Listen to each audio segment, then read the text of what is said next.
Hey guys, Dave here from Arundel Guitars. Today I am going to be building a small acoustic guitar completely from scratch.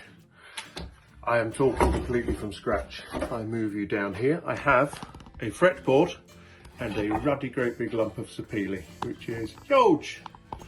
So I'm going to chop this up, turn it into the right kind of timber for the guitar, turn it into a little acoustic guitar. I'm looking at a sort of grand symphony size. As much as the rest, man, I love a dreadnought, but I just fancy giving it this go. I just think they will look really cool.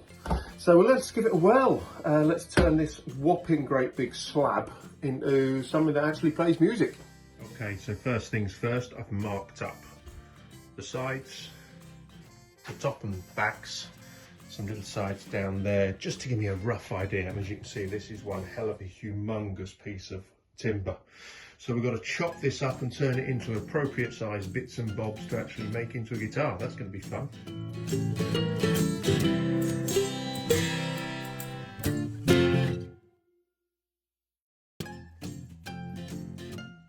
Okay, so minus knocking over a glass of water whilst I was cutting those. It's a bit damp. We've got a back or a front. A front or a back, so the nice thing is they fit and all cut from the same thing. I've got two sides, neck blank. Now onto the planer.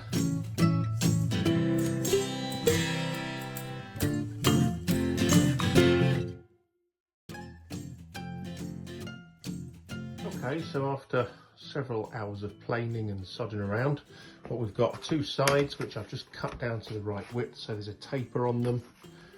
Nice neck blank. This I'm going to use instead of the top. This is Kaya mahogany. It's got a far nicer, straighter quarter sawn grain on it. As you can tell from the back, it was very cross-grained and wibbly. Looks very good, lovely for a back. Don't want it for a top. So we'll use these for the back with the sides. That'll all match, and then a mahogany top. Okay, so we're going to bend in the sides now.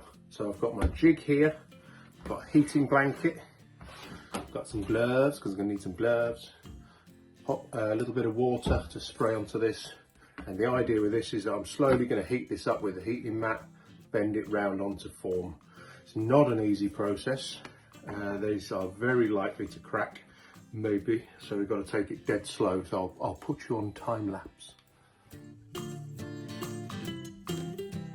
So we're going to wait about 8 to 10 minutes for this to start to steam. As you can see, it's on about 120, 130 degrees at the moment, so it's really just going to get that steam going. And as you can see, it's already beginning to just have a little steam off. Now, if I start to hear it fizz and crack and pop and do all of those things, then even better. We'll see if we can't get on with this. So you can probably hear it's just beginning to have a nice little fizzle at this point. So the first thing I want to do is try and get this bent down, and it's beginning to become pliable. So I've got an old carbon fibre bit from a bike that snugs into there. And the idea is I'm going to slowly ease it on with a couple of clamps. So there's just a bit of fidgeting and fiddling at this point. So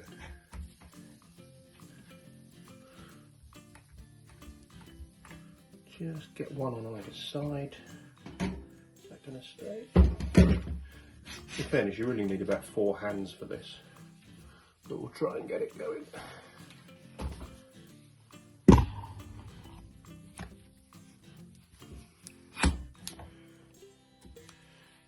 So we'll just line you all up. It's all very Heath Robinson. There are many expensive machines that you can have for this. Okay, so that's notched in.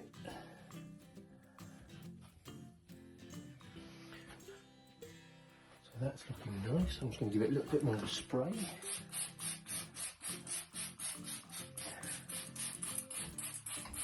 Just try to keep that steam going. And then slowly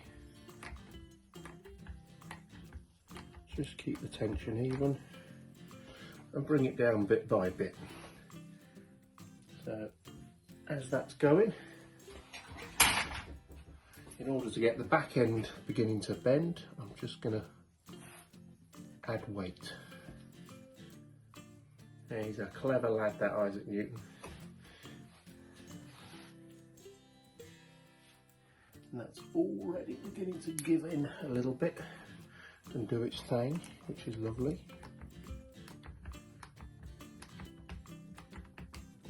So as that moves into position, which is nearly in already, we're getting there.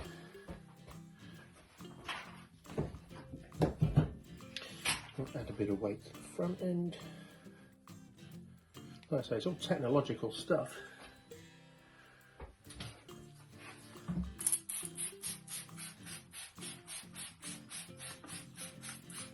Keep it steaming.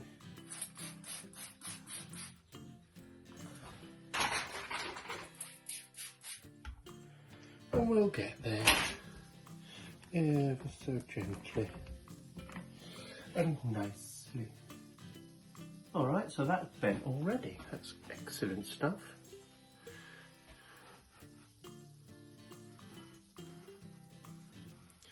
So as we move around here, that form is coming. So you'll notice I'm leaving this end well alone because that's the tightest corner, which means that it needs the longest time. Now that has already bent around quite nicely and doing its business, so I can just leave that to the point where it don't fall off. Go on, stay there, you little bugger. There we go. That's going to come round dead nice. So that one, we just need a little elastic band and a block O wood, so as I don't melt my elastic band.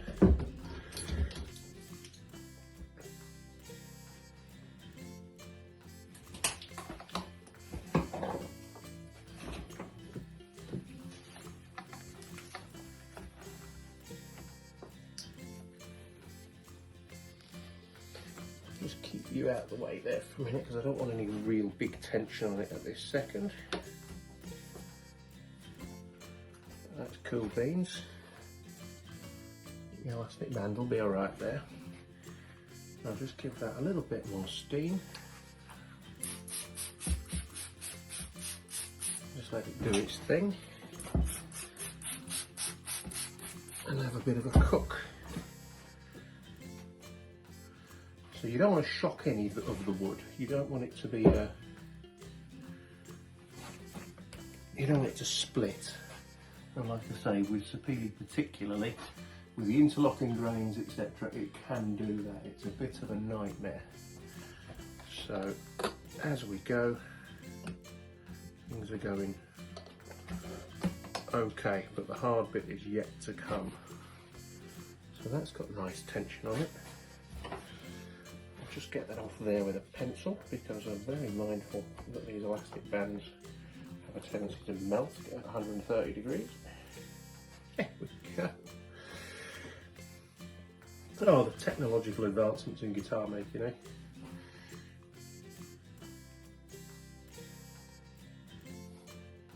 That it is beginning to get there. I can feel it beginning to give. We'll get there. I'll keep going. Okay, so underneath there, if you can see in, is the timber. We've got everything lined up in there, literally a couple of clamps, a couple of tubes. I'm going to let that cook for about 20 minutes and then fingers crossed we'll be good. Okay, so bent side number one is I've just taken it off the mould, put it into the clamp, put a couple of my separation clamps, which are just standard clamps with these bits reversed round, so instead of pulling tight, they pull apart. And then that will sit there and learn to be a bent side whilst I get on with the other one. Okay gang, so we have got the sides kind of moulded into shape. They're sat there nicely. I've just popped a little sliver of super glue just up on each side there, just to hold them in place whilst I'm fitting on this block for the heel block. So one block in here, one block down here, and I'm gonna shape them out of the same bit of Sapele here. You can see there's actually a nice grain on that one. It's a lovely quarter sawn piece. And we're going to turn these into 2 blocks to stabilise the body. Okay, so for the upper bout, I'm looking at round about 10 centimetres or so 5 centimetres either side, which will give me a neck block. Yeah, maybe a bit less actually on this size guitar, maybe about 8 centimetres, 80mm. So I'm going to make a block 80mm for here, and another block 80mm for here. This one's obviously, they've got to fit with the curvature of each side. So we'll get yonder chunk, chop it all up, get it to the right size, sand it down and glue them in.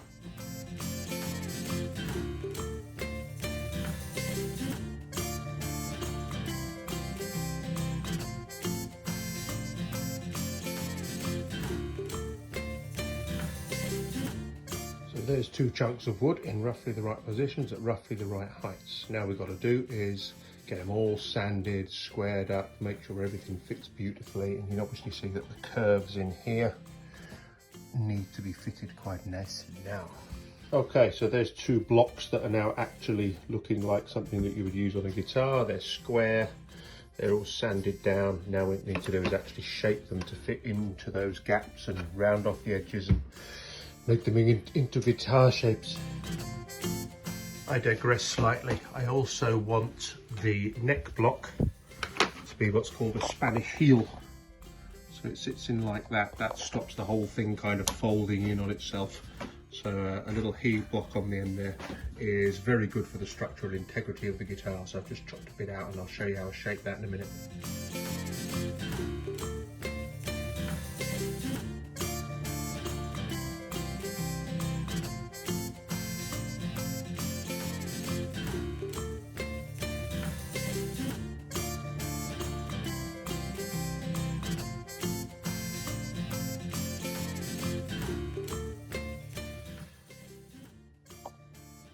Right, that's those little bums done.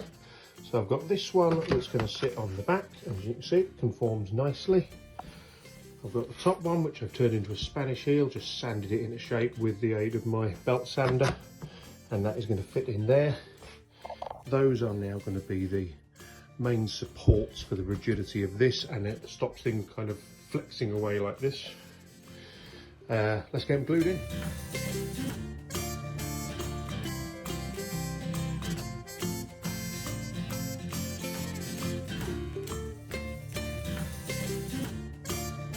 Okay, so the blocks have glued in nicely.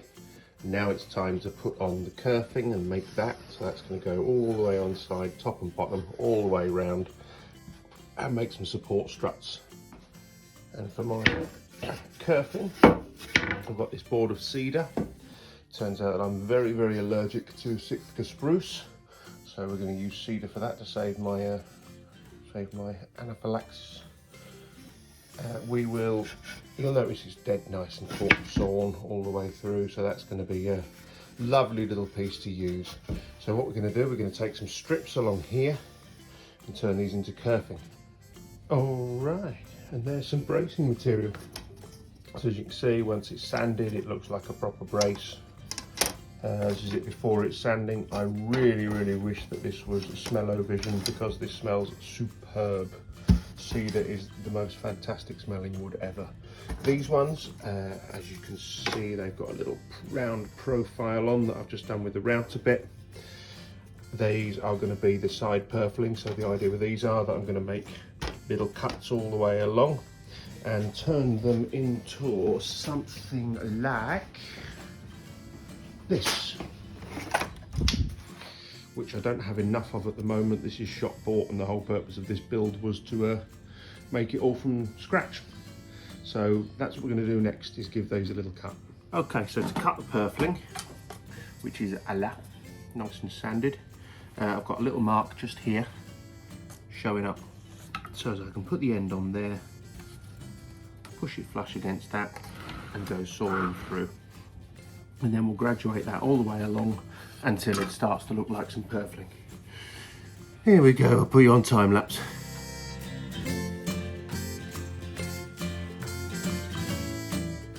And there we go, we have some kerfing strips. Only Another 3 to go. All right, so now the next thing to do is use some of the bracing to put verticals up on here and increase the sort of torsional rigidity of the side. So in order to do that, I need a pencil. Where's the bloody pencil? There we go. So these are going to correspond with the 4 struts that are going across here. So I'm going to put one here.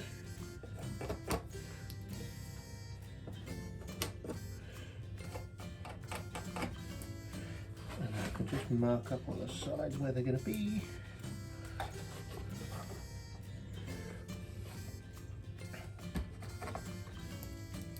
My pencil is crap. My pencil is crap.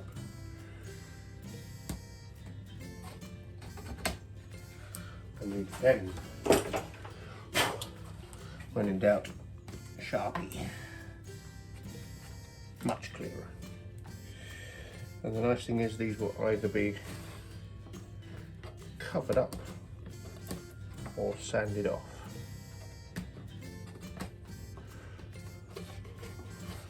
I want to make sure as I eyeball them that they are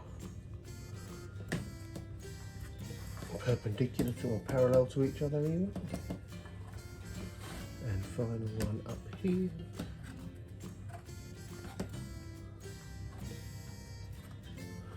Beautiful. So now I've got the marks. The next thing we're going to do is just cut these off, put them down to size, and away we go. So very simply, I go from my mark, make sure that I've got a vertical drop, mark across the edge, cut, glue,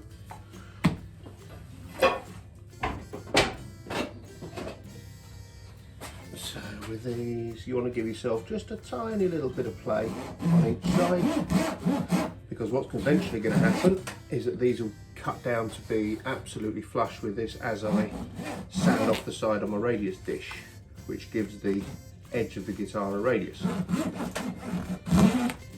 So leaving about 1 mil proud on each side until you're getting close when you're on the edge there. And then that's going to sit on there. So we'll go through all of those, make sure that they're all nice and smoothed off on the back to compass with that radius. Everyone's going to be happy.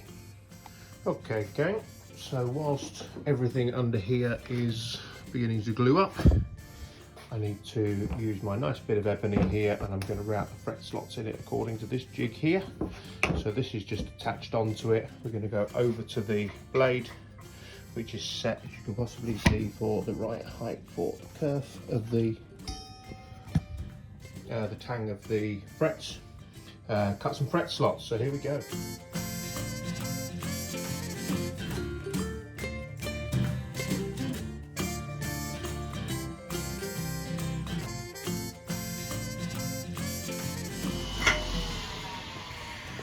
And there we have it.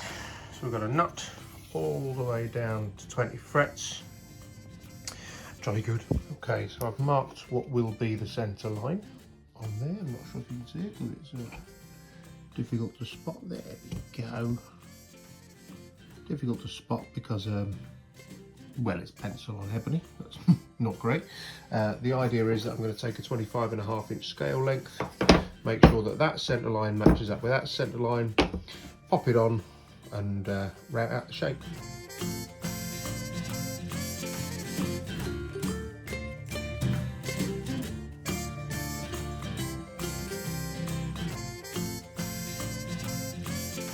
Okay, and so that just basically has allowed me to put this on top of the ebony fretboard with everything aligned up down the centre line, so as I know that when I cut this down, flash route it, everything's going to be cool. And a mere moment later, we have a lovely cut edge, 25.5 inch scale ebony fretboard with a centre line all ready for various inlays and radiusing and then fretting and then putting onto guitar and then stringing and then playing and living and happy with the 1,000 years. Okay, so the clamps are off on the little peggies. These are all in position. Happy days. Now we've got to get the kerfing on. That's going to fit. Let me grab a little bit. That's going to sort of slowly get moulded into position, glued on, make it lovely.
Alright, so all the X bracing is glued, minus these ones, which I'm going to pop in later.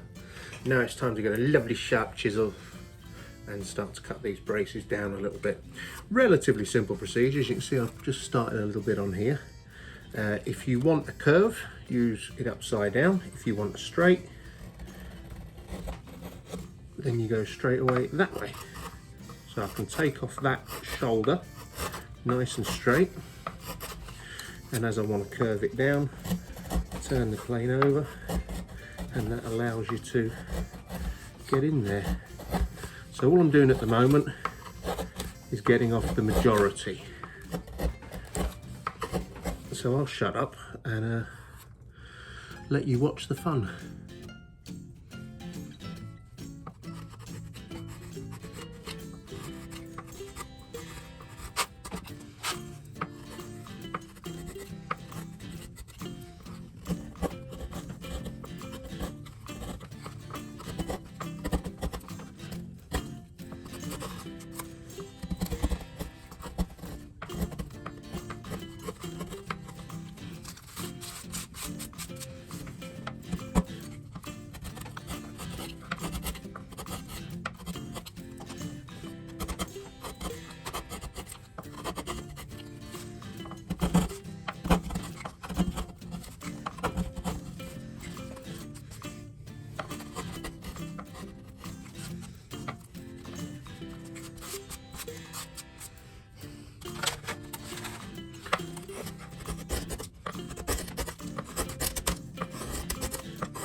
doing these ones a little bit carefully because I don't want to start digging into this.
All right, not a bad start. Now we just start making it look pretty. And there we are, all kind of basically sanded. Excuse me, that's a lot of dust. Now we just got to fit in plate there, these little fellas here, and then that's the soundboard ready to be fitted.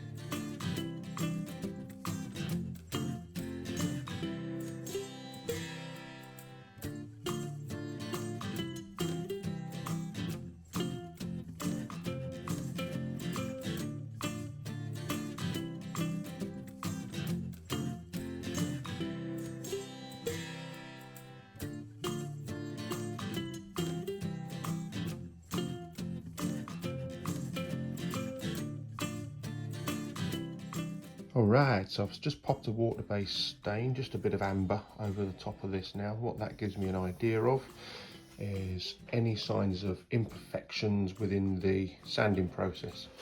So a little bit there where the grain hasn't taken. Obviously you can see with the indentation there, that's what you're looking for. If I look on the side here, you'll see there's a couple of little bits here that haven't taken. That big one in the middle, I'm not worried about, because that's the whole of that line is going to get some inlay in it. But some little tiny touches like this, we can sand off, we can get these looking great.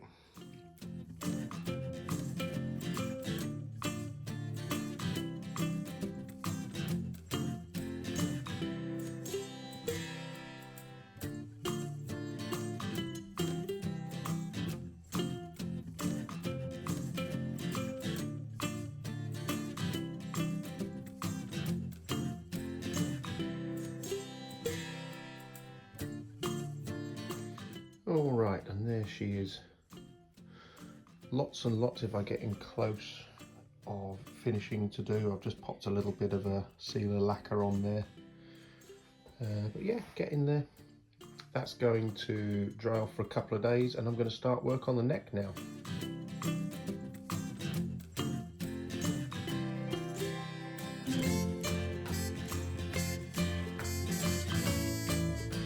Now then, we've got the fretboard edges all taken off, and I've just filed those flush. So now I'm going to level the frets, and I use the same board from a radius sanding block, which I know is nice and flat, and I've just had one quick go on these to start the edges off, and I thought I better just show you what I'm doing. So the first thing is the good old Sharpie is going to go on here on the top of the frets, and the idea is that I sand off the top of the frets. You'll see the Sharpie that's left are the low bits where it's not being removed, and once all the Sharpie's gone, then we'll redo it and check and see if the frets are level. And that's pretty much it. It's not rocket science, but as you can see, I've left it on the same bit of glue that I'm doing there. Glue, you know what I mean. And as I take this off,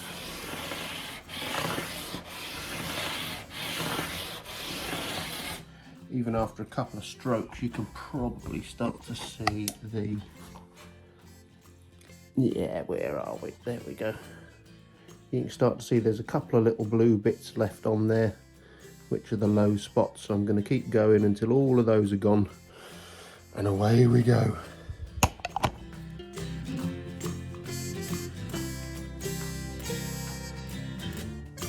And there we are. So they're all polished, they're all clean, and as you can see, we're looking pretty shiny. Splendid. Okay, so now it is time to give this a bit of a buff up. We've had a lacquer put on it and an oil put on it, and it's had a couple of days to settle down. So now I'm using a known brand penetrating oil as a lapping fluid. And all I'm going to do is use a 2.5 gram paper and flat sand this ever so gently. And this is just going to bring the irregularities to a flat surface. So I've been doing this for some time. And the idea with this is that as we cut through the grits, we'll eventually get to a reasonable shine. I'm not after a completely mirror finish. I'm specifically not grain filled this mahogany surface. I want it to feel like wood, but I also want it to look nice. So we're trying to get a sort of happy medium. So the purpose of the oil is twofold. Firstly, it will dry off, whereas water will evaporate, and it will leave some of the remnants in the grain, so it will partially grain fill it, just give it a slightly smoother surface, while simultaneously flattening it off and giving me a nice finish. So when you're doing something like this, you want to take your time, change your papers regularly, not that they're going to get particularly clogged up, but you don't want to contaminate grits as you go through. Keep it clean and just gently take your time over it, and this will eventually come up to a reasonable finish.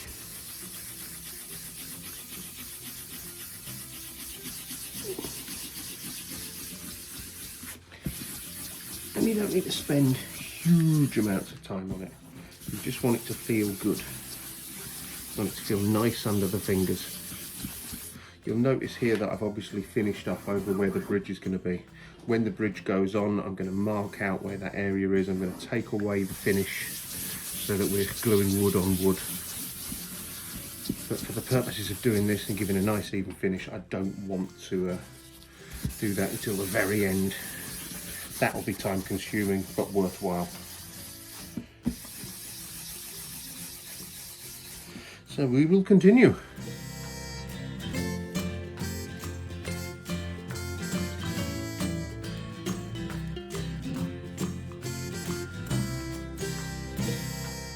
So the 2,500 grit has left it with a kind of satin finish. There's the top. There's the back and sides, so yeah, it looks good. I think what we probably need to do is leave the back and sides as they are, just give the top a little bit more lustre, try and get it to a slight gloss, but looking happy.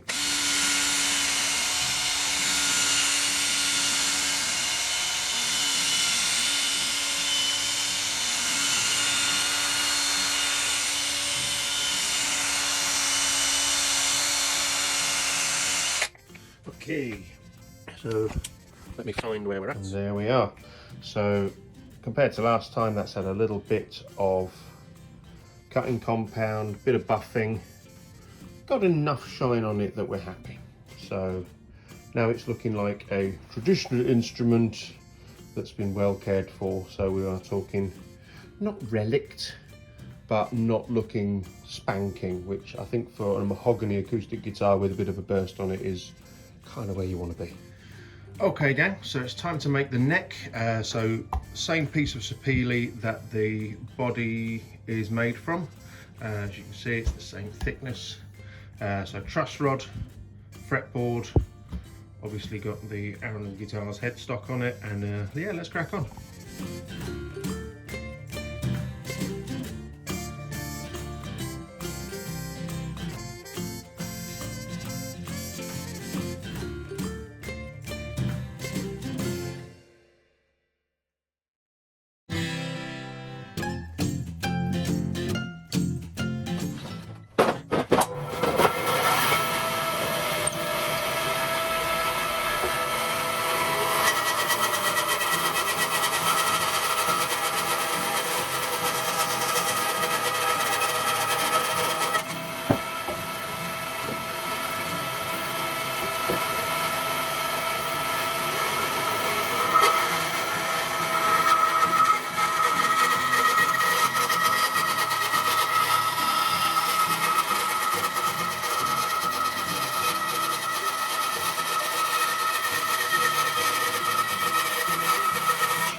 So that's that. We're going to plane off that flat so that it's nice and flush. We're going to sand off that so that it's actually taking that curvature. Sand this down so that it's flat to the lines I've made. I've obviously left myself about 1 millimetre or so there. And cut it to shape.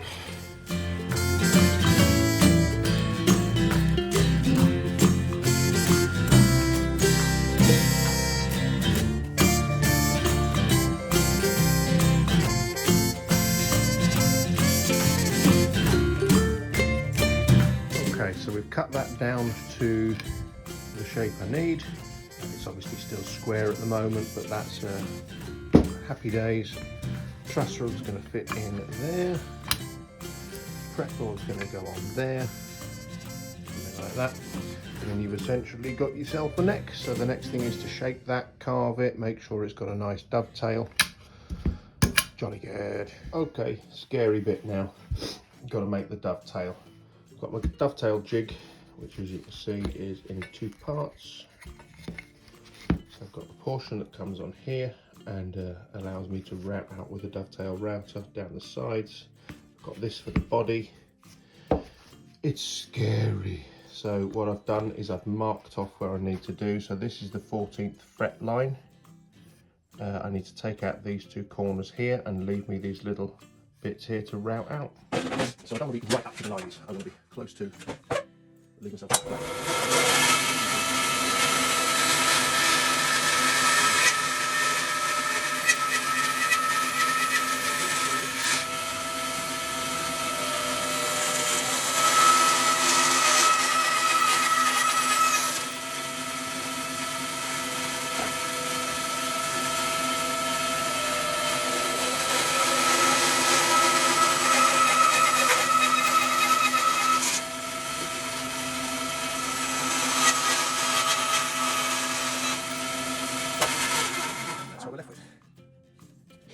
Okay, not looking forward to this, never look forward to this.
Master Frodo, you appear to have been attacked by Shalab, and it's all been tied up like that.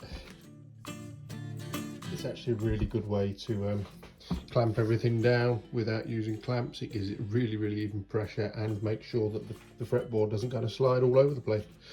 Happy days. We'll let that one set and then we can carry on fitting it all up. Okay, so we're nearing the end of the build at this stage. What we've got is the guitar with a neck on. That's got a rudimentary carve in it. I'm going to finish that off at some point. There's a little tiny bit square on the middle there, so I need to just round off these 2 shoulders, make sure that's a really lovely fit. Neck joint worked out beautifully, very happy with that. As it stands, the next job is to put the bridge on. Now, So as you can see, what I've got here is just a little bit of double-sided sticky tape. This is going to go on here, and I've already taken off the area that I want with a little bit of acetone, and just got that down to the back to the bare wood. So just removing the finish essentially. Now what I want to do is just make sure when I double check this that everything is in the right position. So the first thing I want to do is glue it in.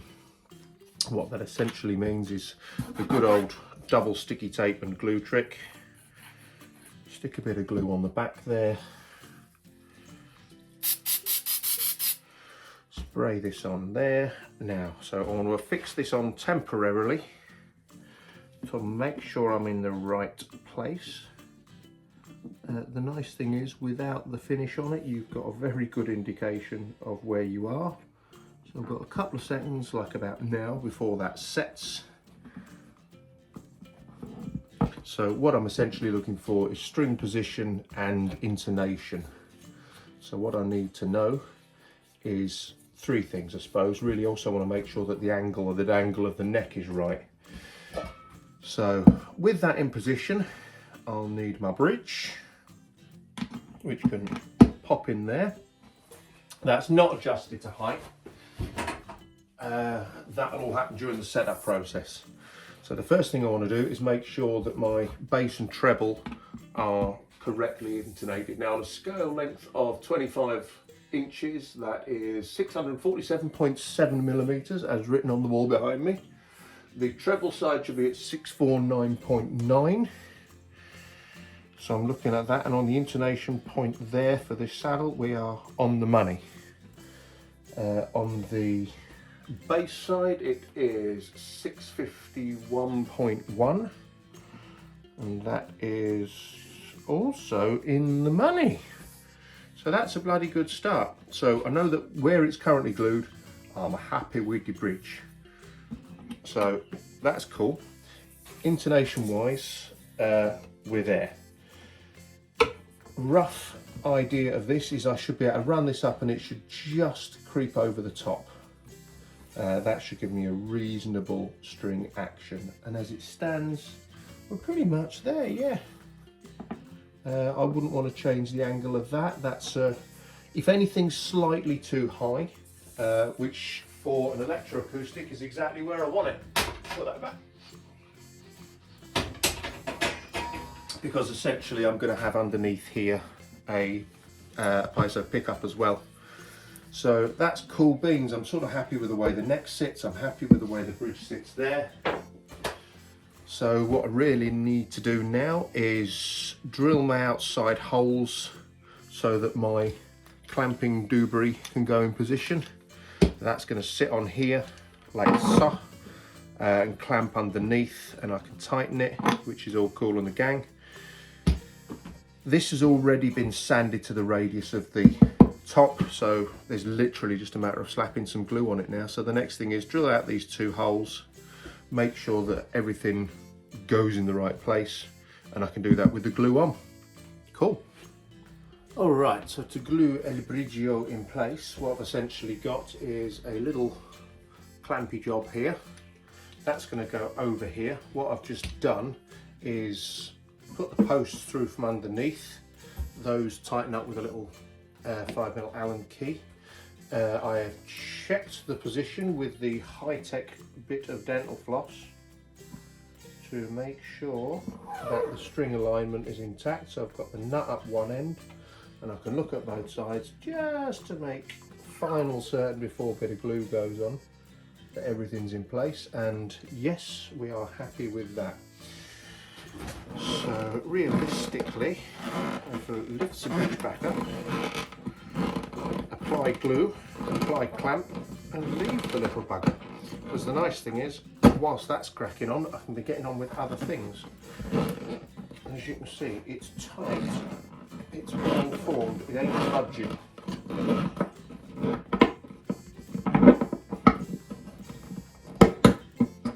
So I've only drilled out the two holes there,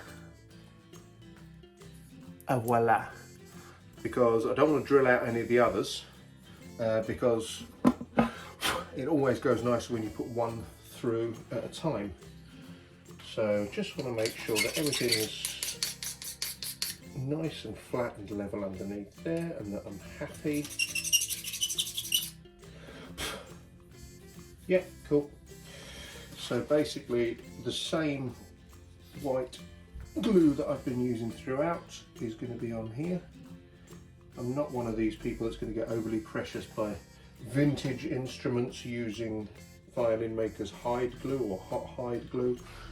This gives me enough clamping time, is very solid, and has the added benefit that, excuse me, there we go, if I ever need to remove this bridge for any reason, it actually comes off better than hide glue. It becomes sort of less sticky, more plastic again, and it's easily removable. So let's say the worst comes to the worst, somebody takes this home, in 20 years time it's cracked because it's been humidified or something horrific like that, then it can be removed relatively easily, which I like. So with non-gluey fingers I will reapply this.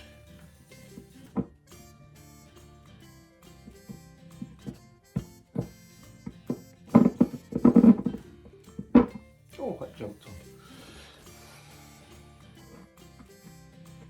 Now, bearing in mind that I'm now going to put some little screw bits on here, what I don't want to do is glue up the end of these, because that will be a swine to come off. So that drops on there. We push the whole thing into position.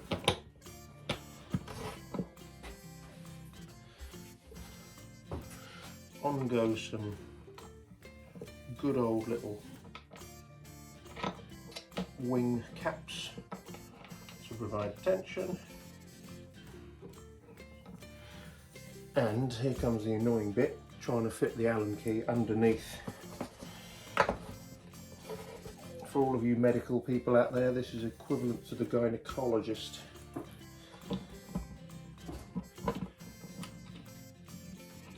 I'll put this one on first so as I don't lose it. Come on.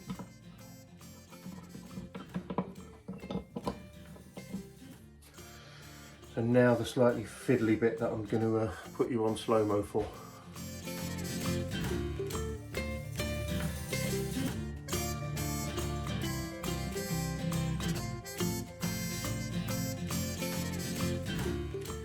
Hey, that was actually bloody tricky, but we got them there, so they're tight. Now I've already got good glue spooge, which is splendid.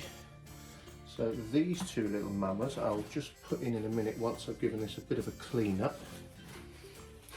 And for that you literally just need the corner of the cloth to give it a wipe.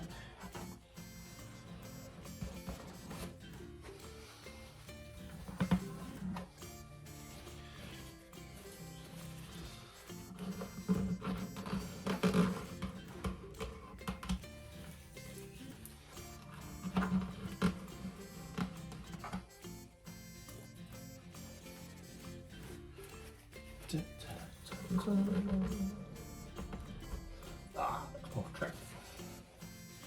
Final one in that little corner. There we go. So as you can see, there's no spooges out at the end yet, which is fine because I haven't actually put that bit down yet. Now, as much as all of that glue shrinks away, I can't abide by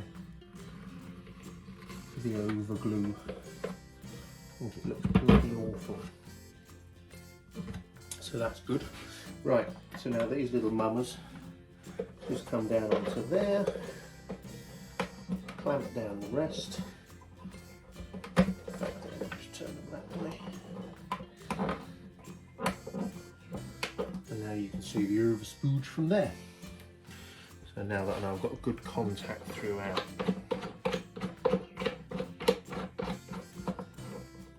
There she goes, you little sod. And that is bloody marvellous, dear boy, bloody marvellous indeed. Same applies, get rid of the scruffy bit.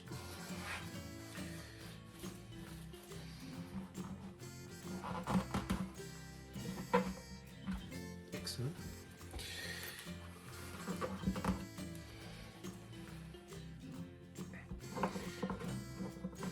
And of course, all the overglue has just bloody come straight under the bit I can't reach. There we go.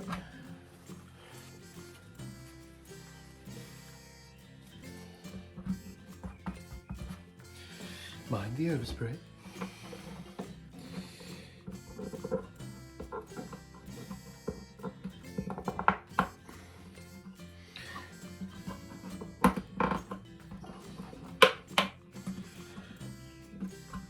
Right, that's that bit done. Now the good thing about these little clamps are because it's clamping it directly on, I've not got a million and one things getting in my way. I can carry on with the rest, like turning it over, sorting out this, giving it a bit of a clean up, making sure that everything's groovy, finishing this off, putting on side dots, putting in some electrics, and that can just do the thing. Happy days. Alright, so I've drilled out some little holes there for that. Essentially what we're going to do is super glue in some little peggies into there and snip them down a little bit. So I don't want to get too much crap everywhere. So a tiny touch of glue on the end is all that a growing lad needs. And then that can just stick in there. Now I've had these bits forever. Every single time that I need a new end, just snip one in.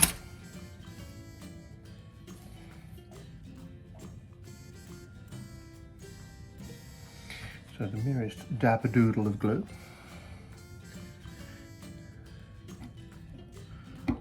Don't come in, you bastard.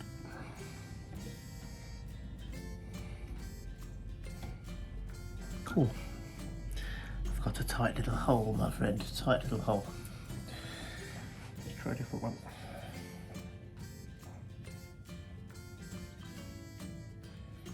Okay. Merest dab-a-doodle again. And in she goes.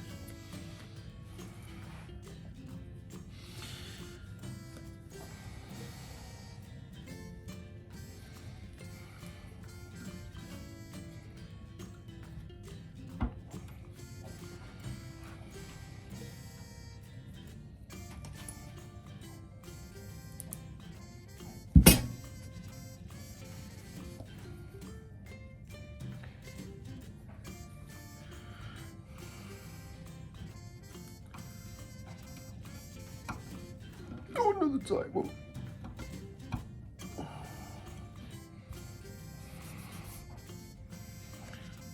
Kimmer.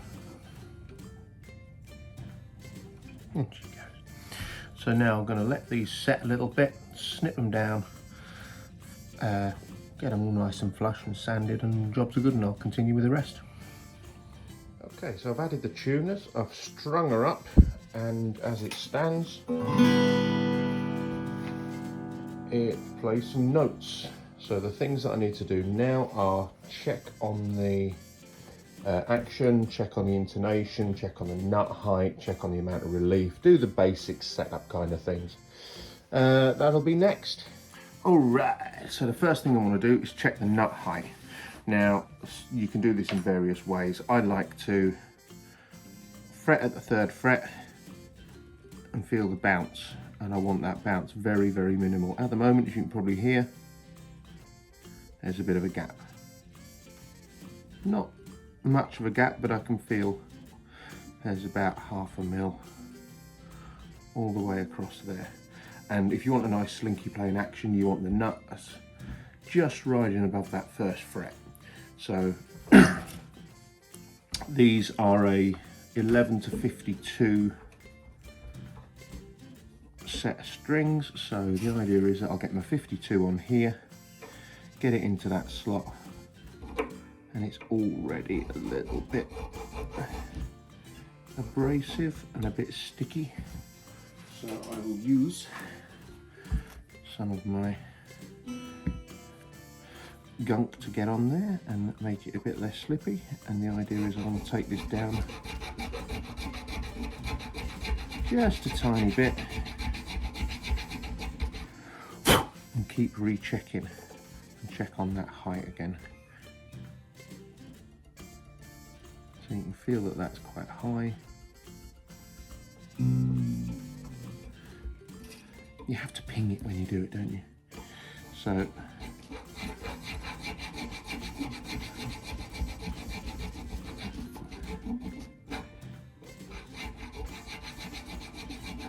just keep giving that a little file until I'm happy that that's going to come down.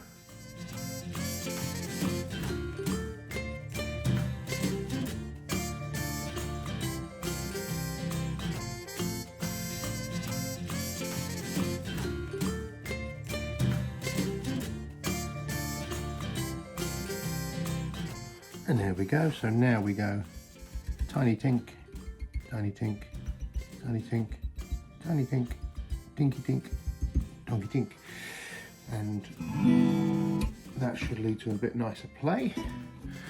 So now all I want to do is put a little bit of lube in each slot and then we can leave that bit alone. Okay, so we're all pretty much done now. Unamplified sounds.